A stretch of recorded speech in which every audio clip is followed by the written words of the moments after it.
Je te rassure, ils n'ont pas regardé le film avec le masque. Je te laisse le micro. Bonsoir, c'était assez flippant en fait de vous voir comme ça avec le masque, ça faisait peur un peu. Donc, vous connaissez le principe, vous m'entendez là? De toute façon, c'est pas moi qui vais parler, c'est plutôt vous et Marjane. Et aussi, je vais présenter un invité surprise. Non, en fait, c'est celui qui a filmé le chat, parce que le chat, il est tout le temps, pratiquement 90% du temps, il filmait séparément. C'est aussi mon plus proche collaborateur depuis Persepolis, et c'est aussi le monteur du film, Stéphane Roche.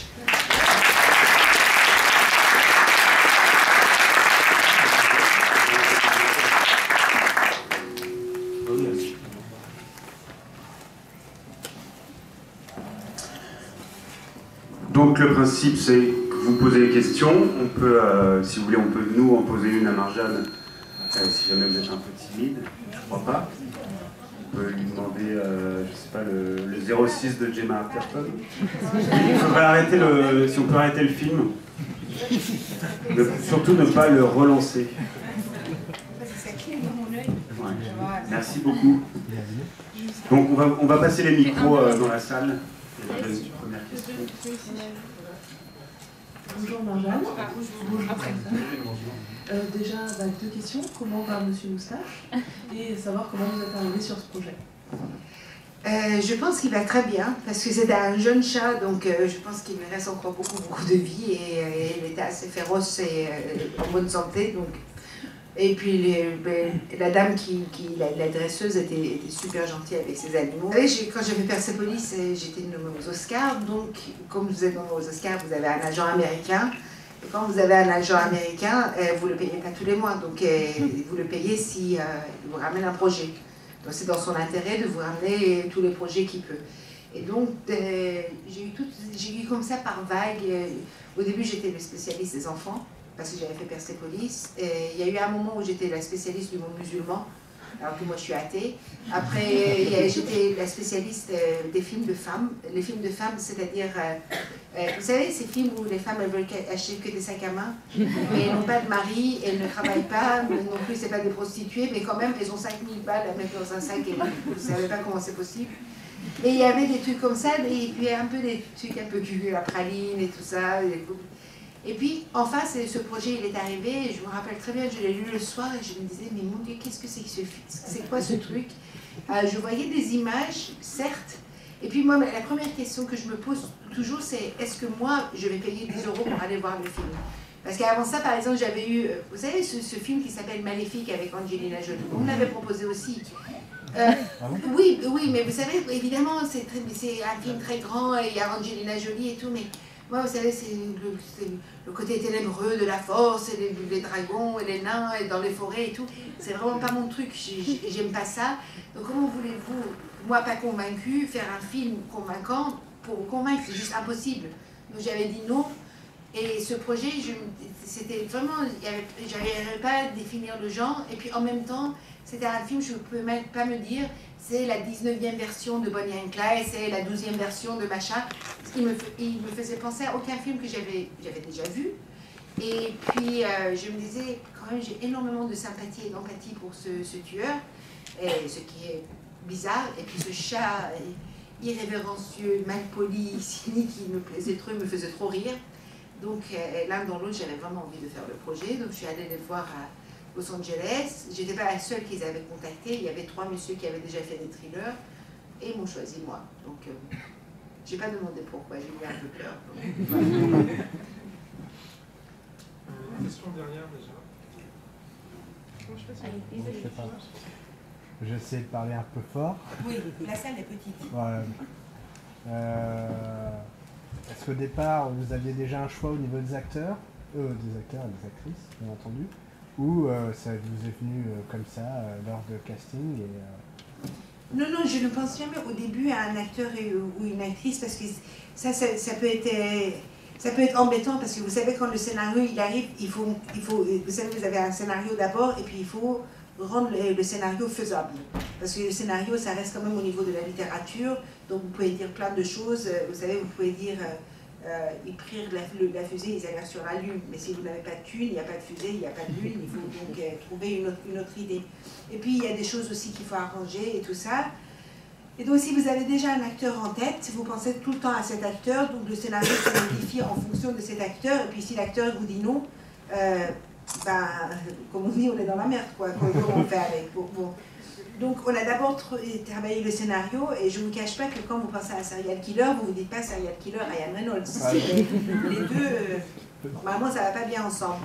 Et en fait, ce qui s'est passé pour le choix principal, c'était Ryan Reynolds qui voulait faire le film, il avait eu vent du projet, il avait lu, et il aimait beaucoup, donc on m'a dit, Ryan Reynolds veut vraiment faire le film. Donc moi, j'avais vu des films de Ryan Reynolds, je l'avais vu notamment par exemple dans Bullet, où il est vraiment très très bon, mais même dans un film comme Des Green Lantern, le film il est mauvais, on le sait tous, c'est vraiment naze, mais même dans ce film aussi naze, il arrive à faire un truc pas trop mal, et ça révèle du génie presque. Pour arriver à faire quelque chose de pas mal là-dedans, sérieux, il faut y aller. Et il y est allé. Et en même temps, j'ai une conviction, je voulais absolument le rencontrer parce que vous pouvez avoir le meilleur metteur en scène au monde et vous pouvez le mettre avec le meilleur acteur au monde. Si l'un veut faire un film et l'autre veut faire un autre film, deux films différents, le résultat ne peut pas être bon. Si on a la même vision, il est possible de faire quelque chose de pas mal. Mais ça, c'est la condition sine qua non. Donc je le rencontrais, non seulement il avait exactement la même vision en fait du film que j'avais, la façon dont il appréhendait le personnage de Jerry, comme il le pensait, ça c'était une première chose.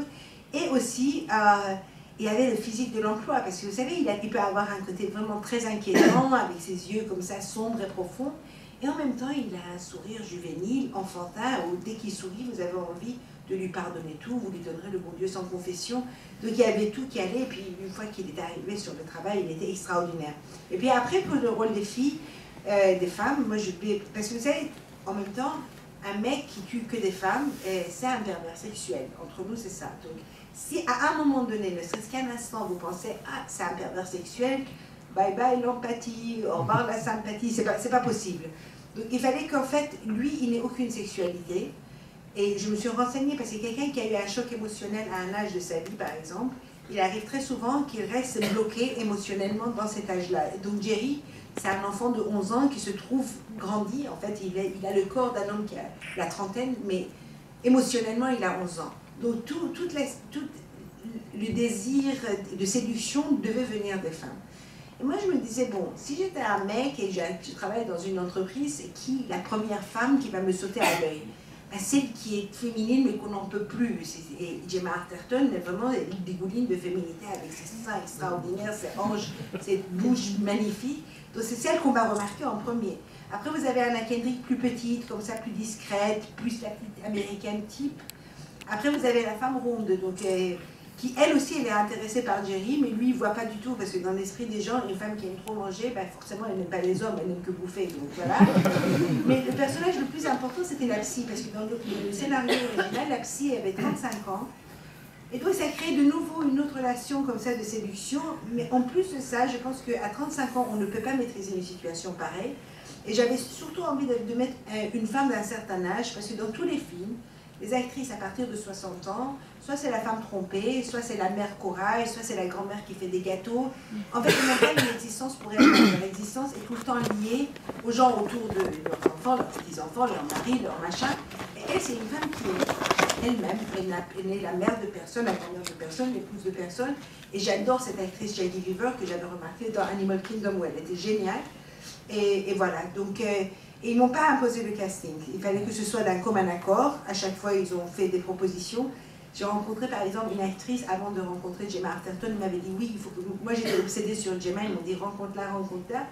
Et cette fille américaine, elle était sûre que, comme j'étais iranienne et j'avais fait Persépolis, il fallait absolument qu'elle me montre un côté engagé. Et donc, à chaque fois que je disais un truc, elle était là, ouais, bien sûr. Et les femmes afghanes, j'étais là, mais elle parle. Et puis les femmes afghanes par-ci, et les femmes... Et aucun humour, j'ai fait 100 blagues, mais il n'a même pas rigolé une fois. Je me suis dit, putain, elle a joué la tuer au bout d'une semaine, c'est pas possible, c'est pas Jerry qui va la tuer, c'est moi qui vais la tuer. Ou il y avait une autre pour le rôle d'Anna Kendrick, genre une espèce de égérie de cinéma indépendant américain. J'ai fait un Skype avec elle. Et ça sent, mais vraiment, à la première phase, ça sent la chieuse. Moi, je ne mettrais pas la caméra là. Moi, je ne ferais pas ça. On ne peut pas me filmer de dos. Ça, je ne vais pas faire. J'étais là, non, non. Et donc, vous voyez en fait avec qui vous pouvez travailler ou pas. Donc, j'ai eu des acteurs que je voulais. Merci. Oui. Merci d'être venu nous voir, vraiment. Puis j'aime beaucoup le film. Là, ça fait 2 fois que je le vois. Je suis ravie. Et j'ai plusieurs questions sur les choix esthétiques, parce que Persepolis, ça n'a rien à voir, c'est de l'animation en noir et blanc. Poulet aux prunes, ça ressemblait un peu à Genet, avec une espèce de vert un peu glauque, comme ça. Et là, on a du rose, du noir. Moi, ça m'a rappelé Rocky Horror Picture Show. Alors, je ne sais pas comment vous avez fait vos choix esthétiques et vos choix musicaux aussi. J'aime bien la musique. Écoutez, je pense que chaque film a besoin d'un traitement particulier. J'ai pas un style que je pense que ça peut aller avec n'importe quel film. Persepolis, j'ai fait un dessin animé, pas parce que je suis animateur, contrairement à ce que beaucoup de gens pensent. Vous êtes animatrice? Non, je ne suis pas animatrice. J'ai fait un film d'animation, je ne sais pas faire du tout de l'animation. Et en fait, je pensais que si Persepolis, vous le mettiez par exemple, vous avez des gens qui me ressemblent plutôt à moi, plutôt par exemple qu'à Claire Chazal, disons. Et c'est une géographie que les gens ne connaissent pas. Quand vous montrez ce genre de film, les gens ils disent « Ah, mais ça c'est encore l'histoire de cette tiers-mondiste, et c'est loin d'eux. » Et le dessin, il y a l'abstraction du dessin qui fait que n'importe qui peut s'identifier à un dessin. Donc, comme je voulais que le propos soit universel et pas que iranien, le dessin animé, c'était ce qui était le plus propice, d'autant plus que mes parents, ils sont en vie, moi-même, je suis en vie, donc les acteurs qui jouent le rôle, ça devient vraiment très difficile pour moi. Donc, c'était ça. Après, Poulet aux prunes, c'est une histoire d'un homme qui décide de mourir, c'est vraiment claustrophobe, et donc, si je voulais faire un film en studio, qui montrait en fait la claustrophobie que lui, il vivait dans sa vie, avec les couleurs qui vont avec les couleurs de cette époque de Téhéran, etc. Et puis ce film-là, vous savez, j'ai toujours une charte de couleurs pour les films. Il y a des couleurs que j'aime, il y a des couleurs que j'aime pas. Et puis avant de commencer tout ce que j'ai fait dans ma vie, au départ, moi je suis peintre. Donc j'ai une relation donc, avec la couleur que vous avez quand vous faites de la peinture. Il y a des couleurs que vous aimez, d'autres que vous n'aimez pas. Et j'aime bien quand le film il a une identité de couleur, pour commencer. Et puis contrairement, quand aussi vous avez ce point de vue, je ne peux pas penser par exemple qu'un plan, mais qu'un plan, et ça fait partie, plusieurs plans font une séquence. Pour moi, chaque plan représente une peinture, donc il faut qu'il soit parfait. Et il y a des choses, Stéphane peut vous le dire, qui me rendent dingue. Par exemple, si c'est cadré juste là, vous avez l'impression que la tête cogne contre le haut, ça me rend folle. Ça veut dire soit on coupe là, soit on coupe là, mais on ne coupe pas juste là. Si la ligne d'en bas n'est pas parallèle, ça ne va pas. S'il n'y a pas la parfaite symétrie, quand on a tourné la scène dans la forêt, quand il tue Fiona, la scène de loin, j'ai emmerdé mon chef-op, finalement, il a trouvé quand même une symétrie en plein forêt, parce que je ne voulais pas que les arbres ils soient n'importe comment. Ça va jusque-là. Donc voilà, et puis après, quand moi je travaille avec les gens, il faut évidemment que mon chef dépôt, il faut qu'il fasse les meilleurs dépôts que moi. Il faut que mon monteur soit meilleur monteur que moi. Il faut que mon chef-op, il fasse une meilleure lumière que moi et qu'il tienne mieux la caméra que moi. Parce que sinon, pourquoi je travaillerai avec les autres si je peux tout faire mieux qu'eux? Et donc, j'ai une idée de base que je donne et après les gens, ils le ramènent. Et c'est là tout l'effet de surprise, parce que les gens ramènent des idées beaucoup plus loin que ce que j'aurais pu imaginer.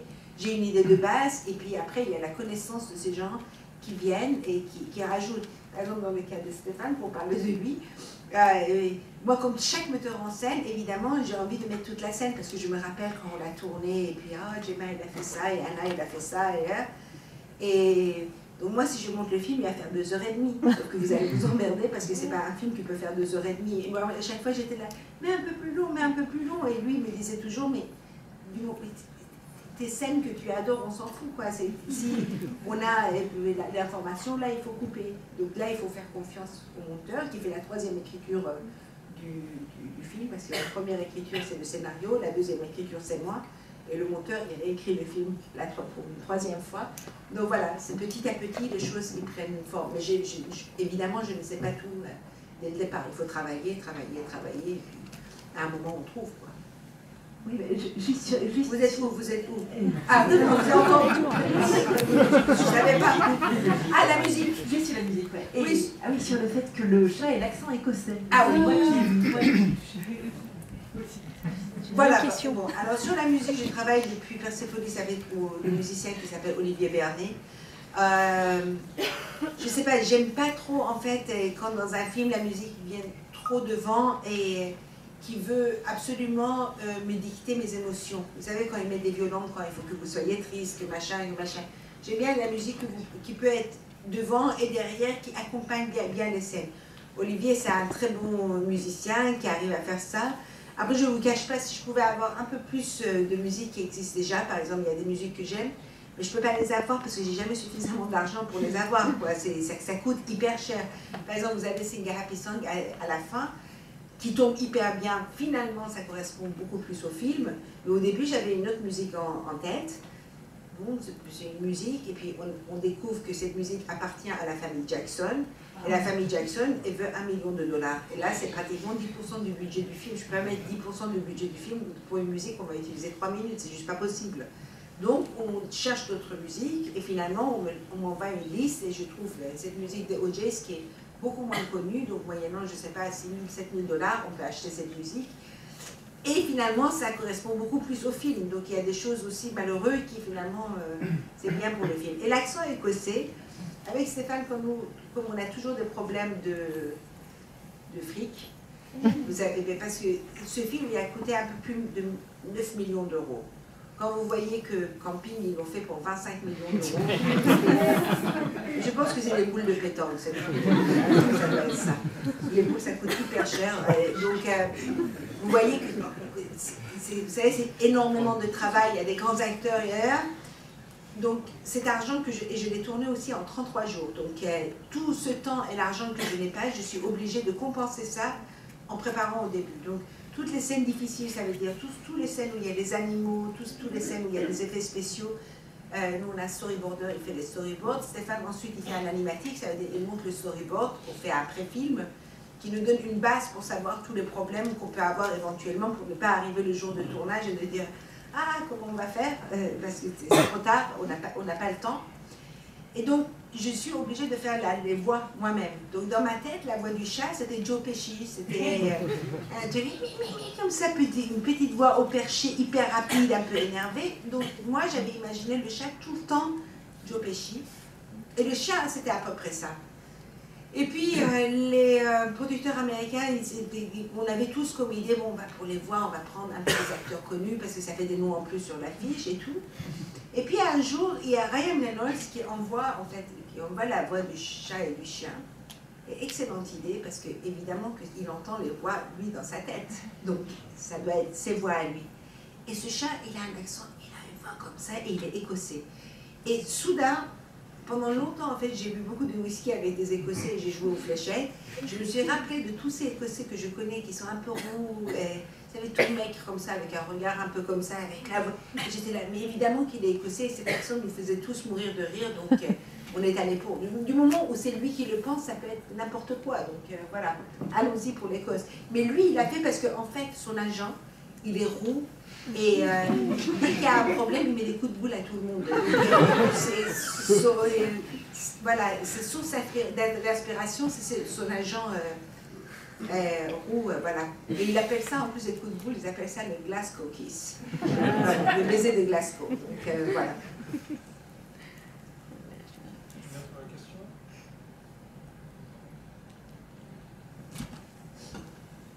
Est-ce qu'il est facile de passer autant de temps dans la tête d'un serial killer?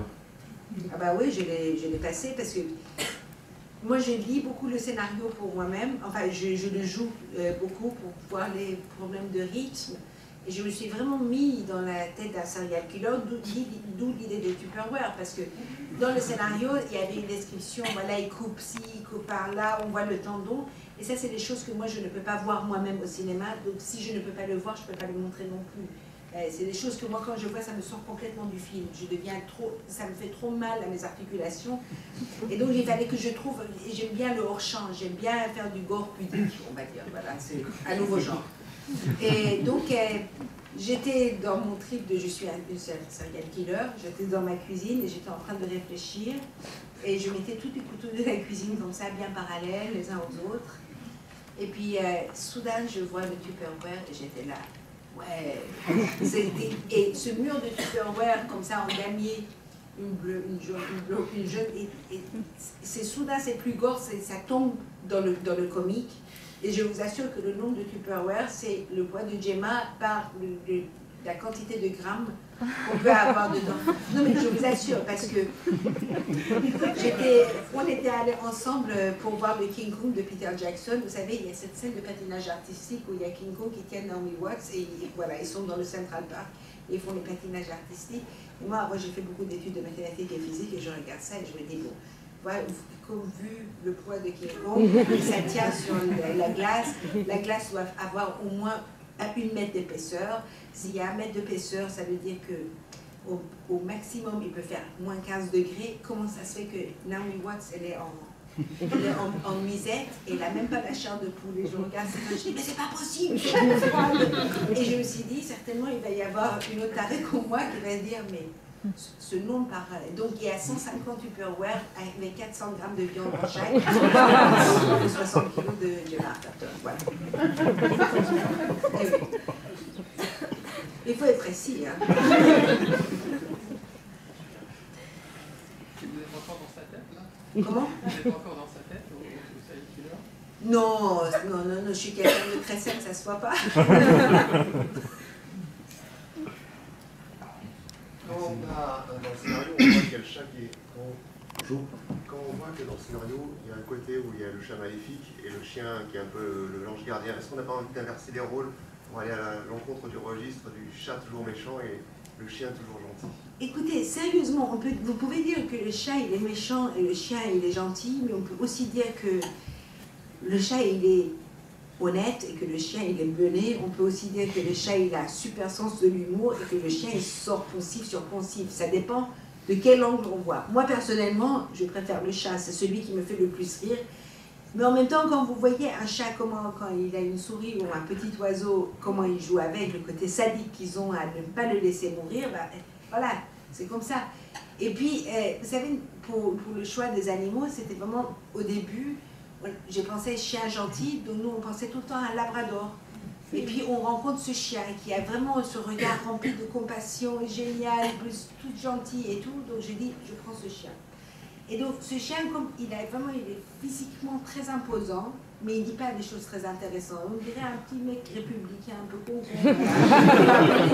gentil.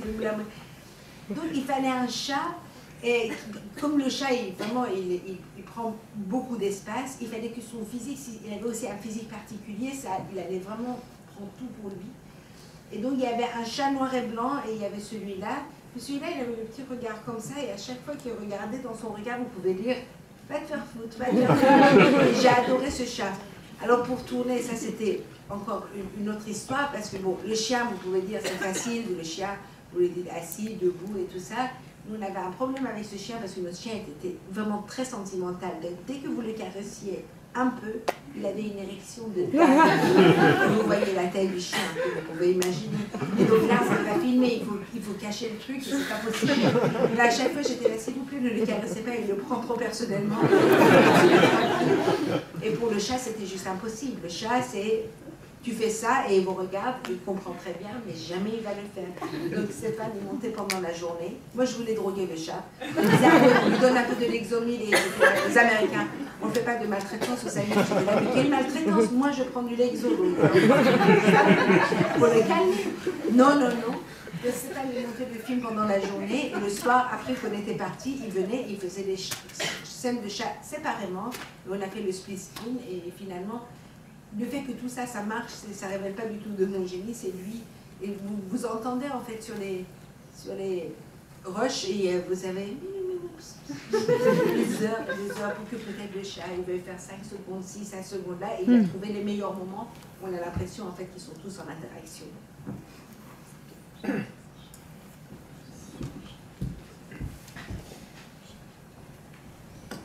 Bonsoir. Merci d'être là et puis merci pour le film. J'aurais aimé que vous nous parliez un petit peu des effets spéciaux autour des têtes, en fait, parce que la mise en scène, elle est... Enfin, en fait, je me suis dit, vous auriez pu animer les têtes pendant qu'ils les portent. Là, on voit qu'ils portent des mannequins. Et les têtes ne parlent que quand elles sont posées sur une... Donc j'imagine que voilà, c'est un parti pris, en fait. Et...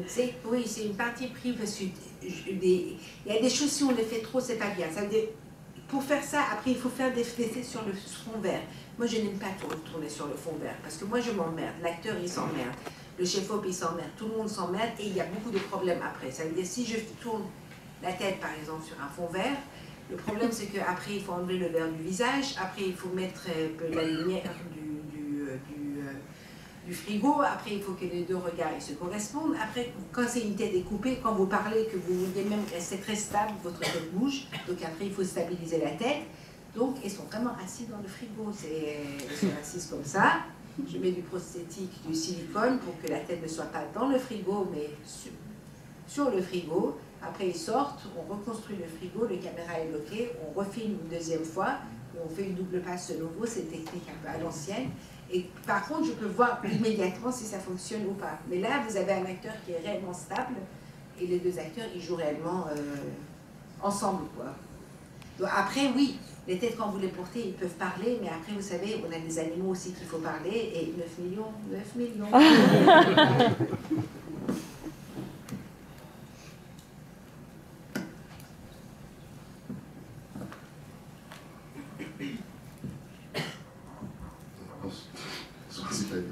Bonsoir, j'ai une question à poser.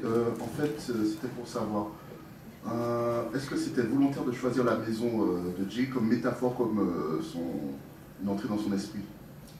Absolument, vous savez, si vous voulez faire tout, en fait, du point de Jerry qui est pas là, qui est là, tout ça, ça fait une espèce d'épilepsie visuelle. Ça veut dire qu'il est là, il n'est pas là, il est là, il n'est pas là. Donc, il faut le cantonner à un endroit où lui, il est, et on choisit la maison.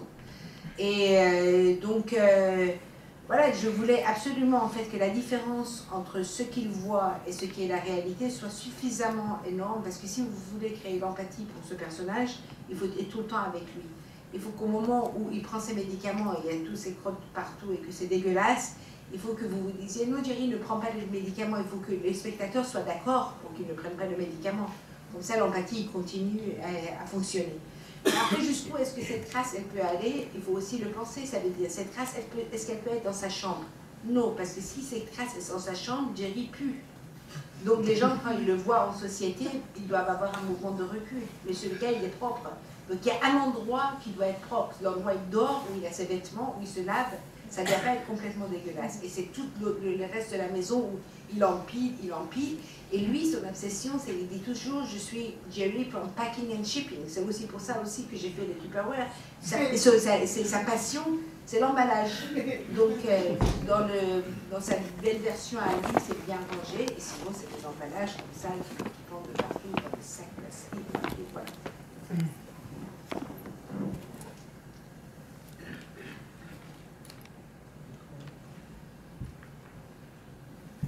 C'était une histoire qui devait être absolument américaine. Il était inconcevable de tourner ce genre de scénario en Occident. Enfin, en Europe. Écoutez, le scénario était américain dès le départ, mais la plupart des films de serial killer, ça se passe aux États-Unis.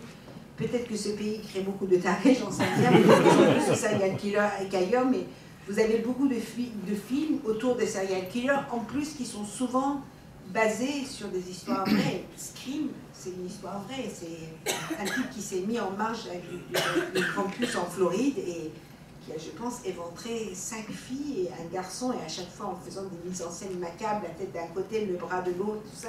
La plupart des films que vous voyez, il y a une histoire réelle qui est derrière. Là, il n'y a pas d'histoire réelle vraiment derrière. Mais en fait, si, il y a une histoire réelle derrière. Parce qu'en fait, Michael Perry, qui est donc l'écrivain du scénario, sa sœur, il m'a raconté, parce qu'eux, ils habitent dans le Ohio, il y avait un garçon qui était dans leur école, peut-être très gentil. Un jour, ce garçon, il a tué tous les membres de sa famille. Et puis pendant 2 semaines, il a continué à venir à l'école comme si de rien n'était. Et au bout de 2 semaines, quand les cadavres ils ont commencé à se décomposer, c'est là où ils l'ont chopé. Mais lui, il faisait comme si tout était normal. je pense que c'était un traumatisme que Michael Perry avait vécu pour écrire ce scénario-là. Oui. Bonsoir, sans faire de comparaison,